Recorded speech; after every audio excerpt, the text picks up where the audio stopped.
जरा छुट्टी देवो उस्ताद जी, तो गल्ला ढोले नल करिया।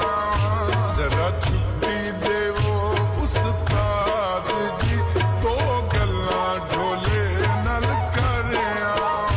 मेरी सुन लो यो फरियाद जी, मेरी सुन लो यो फरियाद जी, दो गल्ला ढोले नल करिया, दो गल्ला ढोले नल करिया। अल्लाह दिता